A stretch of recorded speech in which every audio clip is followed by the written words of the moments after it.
putus tadi karena juragan lewat. Nah, tetapi dalam konteks kunut subuh, kenapa pihak sampean tidak memperhatikan kenapa Rasulullah kunut subuh?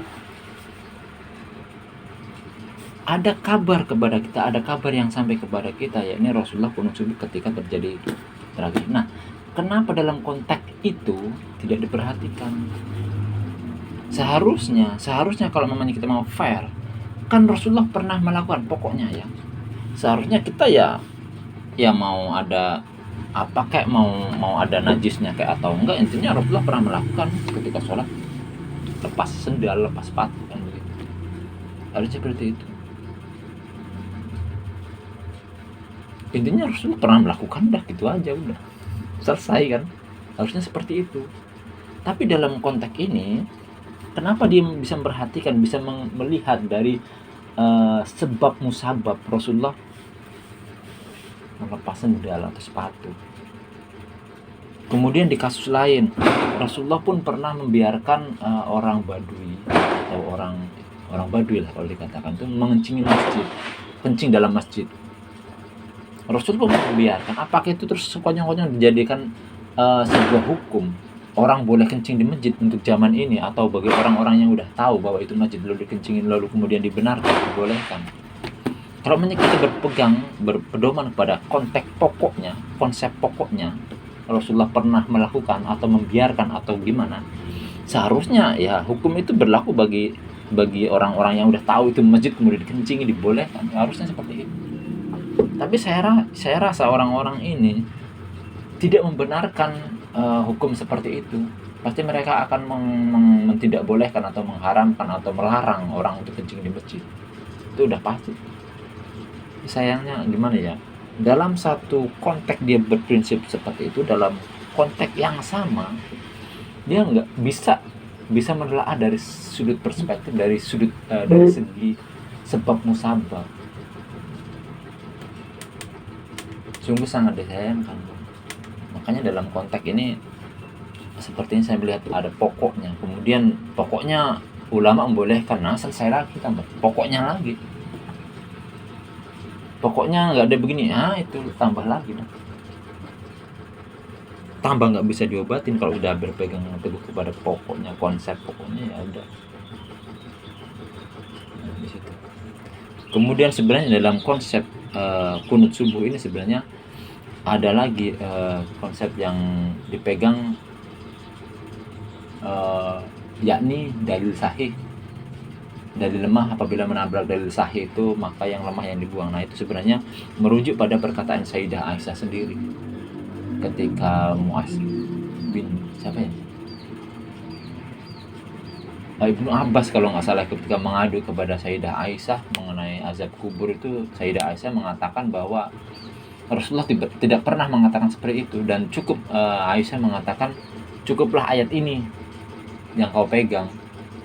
Cukuplah ayat ini. Artinya jika memang ditemukan bahwa Rasulullah pernah ada tersandung ataupun ada yang perkataan Rasulullah itu yang menyelisih Al-Quran, maka cukup ayat Al-Quran saja yang dipegang. Cukup itu aja. Meskipun Rasulullah, karena memang pernah terjadi Rasulullah itu, Allah tidak berpihak kepada Rasulullah dan Abu Bakar, dan Allah berpihak kepada Sayyidina Umar, yaitu pernah terjadi di situ. Ini artinya ada sesuatu yang mesti diperhatikan. Kalau saya memperhatikannya itu berangkat dari surah Quran An-Nisa ayat 82. Itu saya berangkat dari situ karena agar tegak lurus, benar-benar tegak lurus. Jadi walaupun nampak dua ini sangat sama-sama kuat, tetap harus satu saja. Ataupun jika dua-duanya harus ada keterangan jelas atau ada penjelasan yang sederhana yang bisa dimengerti. Kalau tidak ada penjelasan, maka ya apa yang namanya ya, nggak tahu lah apa istilahnya kalau mau diistilahkan seperti itu. Nah, jadi saya rasa dalam konteks ini sudah bisa memahami apa yang saya maksudkan dalam konteks Apabila kita berselisih, kita kembali kepada konsep. Maksud saya, kita kembalikan kepada konsep-konsep yang sudah ada.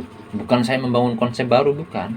Ini konsep-konsep ini kan konsep lawas sebenarnya, bukan konsep saya.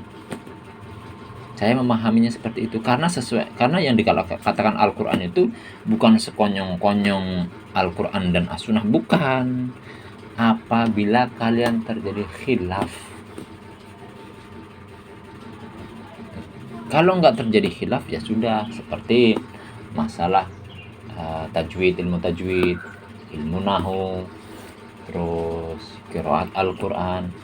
Ya kalau memang kita nggak khilaf ya ikutin saja. Mau ulama siapakah, selama ijma kan ya sudah, nggak ada pertikaian di situ. Karena konteks pertikaian itu mau nggak mau memicu sebuah perpecahan, mau nggak mau akhirnya umat ini terkotak-kotak. Mau nggak mau itu udah sesuatu yang pasti kalau saya bilang itu. Kalau dikatakan ya sudah tapi saling menghormati saja, maka saya jawab nggak usah sesama Islam yang sama-sama akidahnya, nggak usah seperti itu. Saya dengan orang non muslim, Buddha, Hindu, Kristen sekalipun saya tetap menghormati. Kalau dalam konteks bermasyarakat maksudnya, saya menghormati. Jangankan sekelas hanya seuprit lah masalah furu'iyah, kalau dikatakan itu disuruh menghormati. Bahkan sesama orang musyrik pun saya menghormati, saya biarkan mereka. Tapi dalam urusan ilmu ya nggak bisa. Karena kalau dalam urusan ilmu lalu saya benarkan perbuatan itu, maka inilah sikap liberal yang pada akhirnya sesuatu kebenaran itu akan hilang dengan sendirinya. Karena apa? Dia benar kok, tapi pada kenyataannya saya nggak mau melakukan hal itu. Seharusnya kalau saya mengatakan oh itu benar, harusnya saya enteng-enteng aja melakukan hal yang sama dengan apa yang mereka lakukan. Harusnya seperti itu. Jadi konsep menghargai itu sebenarnya tidak tepat. Bolehlah kita menghargai, tapi dalam konteks bermasyarakat. Karena apa? Karena sudah lazim bahwa manusia ini kan ada yang bandel, ada yang nurut. Nah, yang bandel ini kalau umpamanya kita paksakan mau nggak mau ya perang. Mau nggak mau itu hanya itu konsepnya. Karena secara ilmu mereka tetap bandel, kemudian mereka tetap melakukan perbuatan tersebut. Ya mau nggak mau jalan satu-satunya ya perang. Siapa yang kalah nanti? Itu mau nggak mau.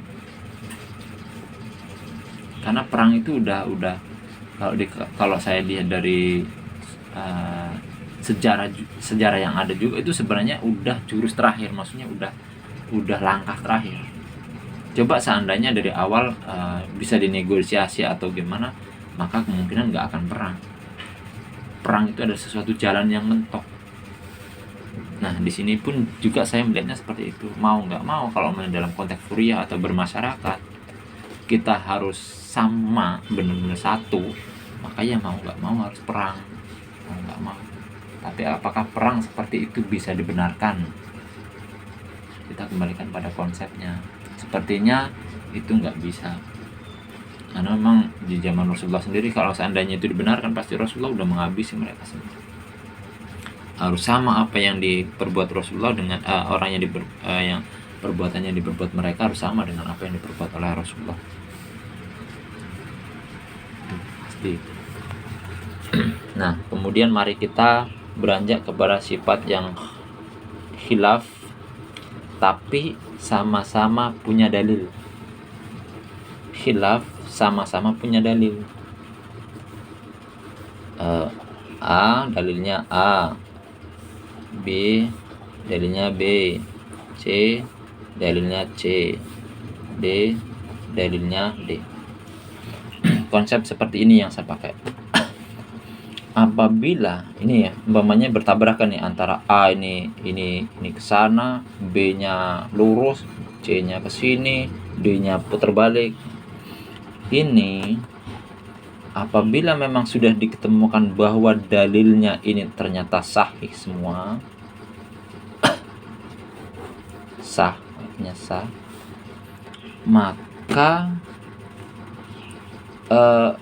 cara memahaminya seperti ini. sekarang hari Senin. Ini saya rekaman hari Senin. Saya Senin pakai baju warna kuning. Senin kuning. Selasa putih. Kemudian Rabu pink, kepala pink. Kemudian Kamis hitam. Nah, saya memainnya seperti ini. Kalau ini sah semua, nanti saya akan berikan jabarannya atau contohnya. Nah, ketika ini dalilnya sudah sah semua tapi tetap bertabrakan, ini mengatakan begini, ini maka jalur ini yang saya tempuh. Artinya saya ini benar pada konteksnya, pada harinya, pada saat itu, benar pada saat itu. Ini juga benar pada saat itu, ini juga benar pada saat itu, ini juga benar pada situ. Senin saya benar pakai baju apa nih, kuning. Saya benar. Selasa saya benar pakai baju putih. Rabu saya benar pakai baju pink. Hari Kamis saya benar pakai baju hitam. Artinya benar semua. Yang salah adalah ketika yang melihat saya di hari Kamis menyalahkan orang yang melihat pada hari Rabu. Padahal yang dia lihat hari Kamis, beda harinya. Dan ini terjadi pada konteks sholat. Makanya sebenarnya sholat itu ada banyak gerakan atau banyak variasi. Tapi di situ tidak ada perselisihan. Maka sebenarnya pengertiannya seperti ini. Rasulullah itu sholat tidak sekali. Beliau itu sering sholat, bahkan setiap hari sholat. Nah, bisa jadi ini Rasulullah pada hari Senin, Rasulullah pakai gerakan yang seperti ini, atau dalam sholat asar Rasulullah pakai gerakan seperti ini. Kemudian dalam satu situasi kondisi yang lain Rasulullah pakai gerakan yang lain. Kan Rasulullah tidak melulu, tidak hanya sholat sekali saja, kecuali ada kesaksian seperti ini. Rasulullah nah memakmumi orang 3 A, B, C. Nah, saatnya sama, waktunya sama, tetapi ketiga ini beda-beda. Satu mengatakan seperti ini Rasulullah angkat tangan. Kemudian kata B, Rasulullah tidak seperti itu. Nah, ini berarti di 3 ini ada masalah. Di sini cari yang lebih kuat hafalannya, lebih kuat matanya, mandang matanya dan lain sebagainya. Ini harus ada dicari nih. Nggak mungkin tiga-tiganya benar karena saatnya sama, waktunya sama.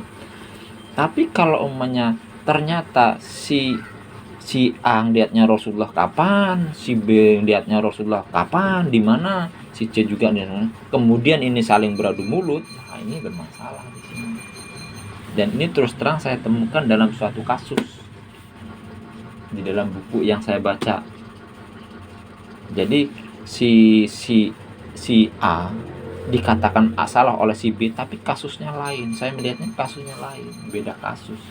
Contohnya seperti Wahabi mengatakan sholat taraweh 23 rakaat itu adalah sesuatu yang diada-ada atau bid'ah berdasarkan Sayyidah Aisyah. Sementara pihak Azwajah sendiri yang 23 ini bersandar kepada perkataan jalur sahabat Umar. Sahabat Umar dengan apa yang dilihat Sayyidah Aisyah. Sayyidah Aisyah melihat Rasulullah, sementara ini melihat Sayyidina Umar. Sayyidina Umar dengan Rasulullah pun adalah orang yang berbeda. Sudah jelas di sini ada konteks yang berbeda di sini. Kenapa tabrak-tabrakan? Ini salah. Seharusnya ini dulu. Kalau memang ini ditemukan dalilnya bermasalah, ya sudah selesai ini. Kalau ditemukan dalilnya bermasalah. Tapi kalau dalilnya kuat, berarti yang mengatakan ini bermasalah, dialah yang bermasalah. Wahabilah yang bermasalah di sini. Kalau dalil ini tidak bermasalah ya. Tapi kalau sini dalilnya saja sudah bermasalah, ya sudah selesai. Berarti ini yang tidak bermasalah, yang betul. Seperti itu. Nah, ini dalam konteks perbedaan yang terjadi apabila kasusnya seperti ini. Kasusnya adalah dia berbeda-beda, kita bisa sikapi dengan sifatnya ragam. Nah, tapi kalau dalam konteks berbeda-beda dengan berbeda tapi ada sesuatu faktor yang mempengaruhi. Contoh mengenai zakat. Zakat ini sebenarnya saya memang melihatnya ada yang membolehkan pakai uang. Imam lain apakah membolehkan atau tidak saya tidak tahu. Pakai beras, korma. Sebenarnya dalam konteks ini sebenarnya sudah maklum, sebenarnya sudah sangat gampang untuk diketahui sebenarnya. Kalau ada faktor, maka ini sebenarnya sifatnya otomatis. Mereka pakai korma sebenarnya ada faktor, ada syarat yang harus dilalui. Apa itu? Ya penduduknya umum memakan itu, memakan korma itu umum, adalah makanan pokok itu umum. Kalau dia umumnya memakan korma sebagai makanan pokok, lalu dia kasih gandum yang sama sekali, apalagi belum pernah tahu ini makanan seperti apa cara ngolahnya, maka ini ya udah pasti bermasalah. Gak ngerti apa ini gandum gimana cara ngolahnya, caranya. Dia biasa makan korma, itu adanya cuma korma, biasa makan korma, bener-bener biasa makan korma. Seperti dengan halnya beras juga ini sebenarnya udah otomatis dari karena faktor yang mempengaruhi tadi, sehingga dia otomatis pakai beras. Dalam konteks ini saya pernah membicarakan dengan Bang Maisa Al-Bantani. Kalau sampean tahu Bang Maisa Al-Bantani itu, saya pernah mengatakan, Bang, bagaimana sih para ulama itu kok bisa berpendapat mengenai zakat? Ada yang boleh pakai ini, ada yang boleh pakai itu, ada yang boleh pakai ini, boleh itu. Nah kemudian beliau mengatakan itu sebenarnya solusi. Apabila kita tidak punya beras kan bisa pakai ini, korma, atau kalau kita nggak pakai korma, kemudian di lingkungan kita pakai gandum, itu kan bisa pakai gandum. Nah kalau umpamanya itu sebagai solusi itu kan sebenarnya adalah sebuah alternatif yang mana itu harus ada prosedurnya. Artinya ketika dia tidak ada gandum dan dia cuma ada korma, makanya kan udah otomatis. Tapi kenyataannya korma ada, gandum ada, dan hanya gara-gara diperbolehkan ini akhirnya nabrak-nabrak, nggak memakai prosedur yang ada lagi. Akhirnya kita berselisih di sini kan. Kita berselisih di sini. Seandainya memakai pemahaman sifatnya memakai prosedur, sebenarnya ini akan selesai. Saya memakai korma karena lingkungan saya. Seandainya saya paksakan memakai gandum yang mana lingkungan saya adalah korma, ya seperti yang saya jelaskan, kayak ada sesuatu masalah di situ, sehingga seolah-olah agama ini jadi susah untuk dipraktekkan. Kita mau praktekkan memakai sesuatu yang harus seperti itu, akhirnya kita malah kesusahan, dan akhirnya bisa jadi malah kita tidak melakukan sama sekali. Akhirnya karena apa? Kesusahan. Nah, apakah agama ini memang seperti itu? Kan saya rasa enggak. Kemudian seperti di negara kita yang memakai beras, kalau umpamanya dipaksakan pakai korma, walaupun kita sudah bisa beli korma sendiri itu batasnya seperti apa, kan akhirnya jadi susah sendiri kan. Kita sehari-hari biasa makan beras, kita bisa mendeteksi harganya. Dipaksakan mau pakai korma, ya apalagi yang nggak biasa makan korma terus kemudian pakainya gandum. Nah, ini jadi sepertinya di sini ada sesuatu prosedur yang lolos lagi. Nggak pakai prosedur, seharusnya dia pakai gandum, dia sifatnya otomatis harus melewati prosedur dulu. Ya seperti orang mau naik jabatan lah, dia kan sebenarnya ada prosedur yang harus dilewati, yang beberapa prosedur yang mesti dilalui. Kemudian dia bisa jadi otomatis dia akan naik pangkat atau turun pangkat atau terpecat sekalipun, itu ada prosedur yang mesti dilalui. Tapi dalam konteks ini prosedurnya kok malah jadi lolos. Jadi kenapa saya pakai beras? Nih harusnya ditanya seperti itu. Kenapa pakai beras? Dilihat konteksnya. Kenapa saya pakai korma? Bukan berarti hanya saya karena ingin zakat pakai korma lalu saya pindah ke Arab, yang nggak usah begini juga. Karena itu malah menjadi sesuatu yang diada-ada. Orang dengan di sini saja saya sudah dibenarkan, malah saya ke Arab yang punya kendala lagi malah. Jadi nggak perlu kau cukup di sini saja. Itu dalam konteks perbedaan yang sifatnya seperti ini bisa dibenarkan semua, tetap ada jalur koridor. Di sini ada koridor dan juga benar semua seperti jalur koridor semua. Nah, kemudian dalam konteks Ya pernah pernah membahas masalah uh, hukum memakai batas aurat di channelnya Bang Rabanias kalau nggak salah. Ketika itu membahas orang yang sholat pakai celana pendek. Nah, sebenarnya di sini bisa diketahui apakah dia bentuknya urgent atau normal atau gimana. Tapi begitu kita telusuri dalil-dalilnya, ini kan yang akhirnya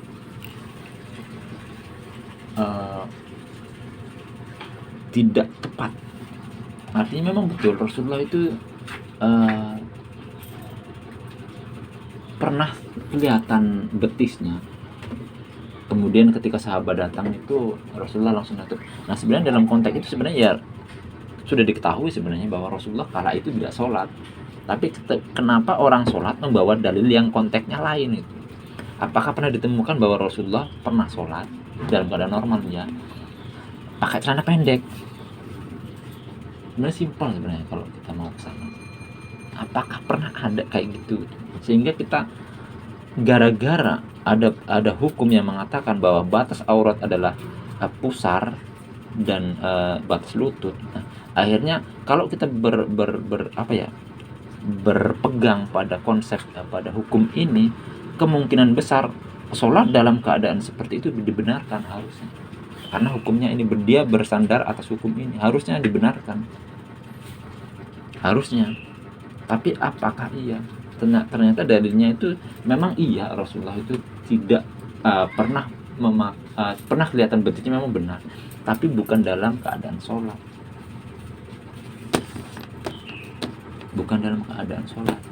Beliau dalam keadaan yang biasa-biasa aja. Nah kenapa itu dijadikan landasan hukum ketika sholat? Kenapa bisa begitu? Seharusnya iya benar Rasulullah pernah kelihatan betisnya di luar sholat. Kemudian di dalam sholat, apakah pernah Rasulullah seperti itu? Nah, gara-gara hukum ini, hukum batas aurat pusar hingga lutut, nah inilah yang akhirnya muncul prinsipnya manusia itu tidak selalu berada di sini. Kadang di sini, kadang di sini, kadang di sini, kadang begini, kadang begono, kadang begini. Nah, ini nih punya hukum masing-masing. Bukan hukum kesini lari pakai kesini seperti ini tadi. Dia sholat pakai hukum ketika Rasulullah tidak dalam keadaan sholat. Nah, ini kan artinya dia ada. Nah, makanya coba silakan perhatikan buat kalian semua para pengkaji. Ketika terjadi adanya hukum, kemungkinan besar di sini muncul keanehan-keanehan atau perdebatan-perdebatan. Itu pasti. Seperti masalah sholat berjamaah. Apakah sholat berjamaah wajib? Kemudian para ulama berkata begini, yang akhirnya ulama yang mengatakan sunnah kemudian diikuti oleh orang-orang pengikutnya atau jamaah, sehingga dia berpandangan karena sunnah ini dia dalam keadaan leha-leha atau dan tidak sama sekali dalam keadaan urgent, tidak sama sekali dalam keadaan yang darurat. Karena berpikiran ini sunnah, maka ya sholat di rumah. Toh nggak disalahkan, namanya juga sunnah.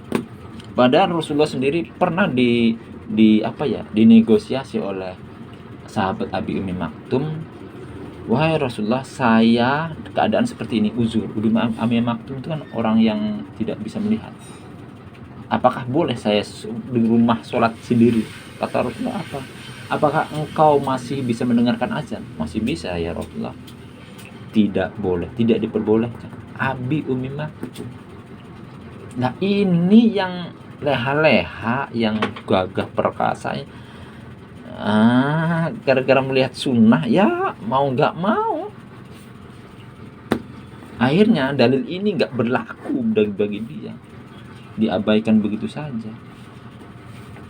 Padahal Rasulullah sudah mewanti-wanti, sudah mengabarkan. Bahkan Rasulullah, apakah pernah Rasulullah itu sholat sendiri?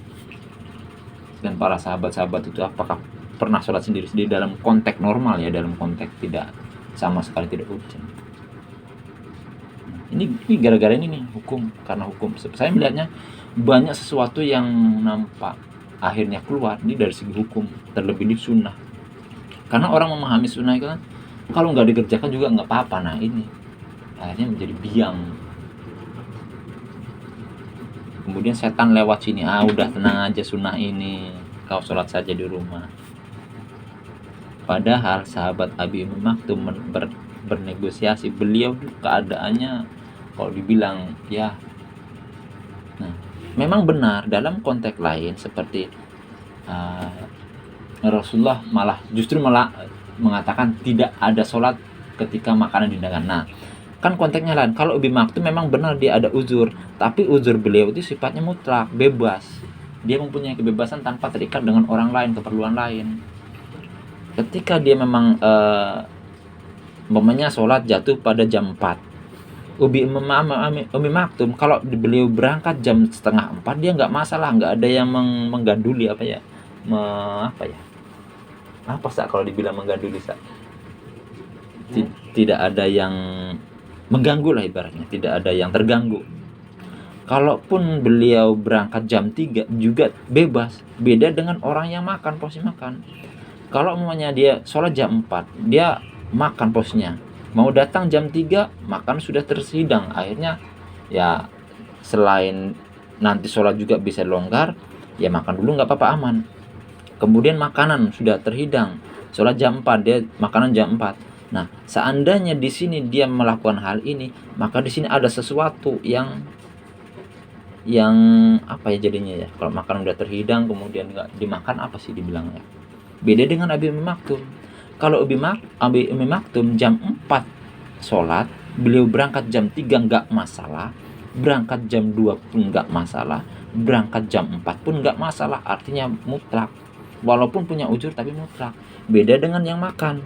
Meskipun dia nggak uzur, artinya dia nggak lari juga bisa, naik motor juga bisa, tetapi ketika dia tinggalkan kala itu, ketika datang waktu sholat dia tinggalkan, maka ada sesuatu yang berisiko ditinggalkan di sini. Maka ini bisa dimasuk kategori akhfud ad-dararain. Apabila dia tinggalkan yang ini maka akan bermasalah. Ketika dia tinggalkan di sini maka ada yang masalah. Maka Rasulullah mengatakan justru malah makan duluan.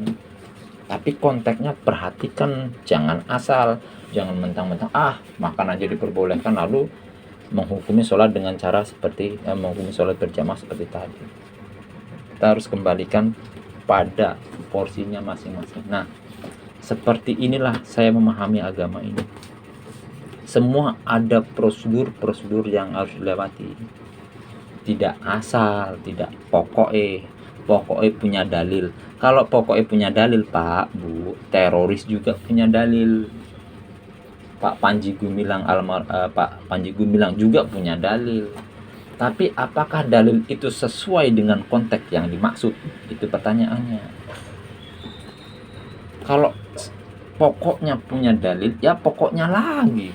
Di awal sudah pokoknya Nabi melakukan, kemudian pokoknya ulama membolehkan, pokoknya punya dalil, ya selesai kalau begitu. Akhirnya prinsipnya adalah pokoknya, ya kalau kata para ustadz kan kalau ngobrol sama orang yang berpegang pada sikap pokoknya, ya masalah. Nah, sampai di sini saja dulu, nanti saya akan lanjutkan sampai sedetil mungkin. Bahkan dalam konteks-konteks lain nanti saya akan mencoba untuk menguraikannya. Seperti itulah saya memahami agama ini. Jadi saya kenapa begini? Karena konteks saya yang begini. Kalau saya paksakan saya melakukan hal itu, maka di sini ada sesuatu yang malah membuat saya malah susah. Dan ini banyakkan berlaku pada konsep hukum fikihnya, bukan dalam ibadah yang sifatnya mahdhuf. Kalau ibadah yang sifatnya mahdhuf, ini semua orang ini udah pasti bisa. Karena apa? Walaupun dia nggak bisa, taruhlah sholat lah, mahdhuf muqayyad ya. Ini semua orang bisa melakukan itu. Karena apa? Sholat sendiri mempunyai aturan yang mana apabila orang itu keberatan dengan syarat ini, syarat yang kedua ada, diperbolehkan memakai syarat yang kedua atau aturan yang kedua. Contoh, taruhlah yang paling ringan, dia nggak bisa Al-Fatihah, apakah boleh tidak pakai Al-Fatihah? Kalau memang dia nggak bisa sama sekali Al-Fatihah, ya masa iya nggak boleh sholat nggak baca Al-Fatihah? Sementara Rasulullah sendiri mengatakan, bacalah yang mudah bagimu. Dalam konteks itu sepertinya Rasulullah melihat orang sholat itu bukan karena tergesa-gesa,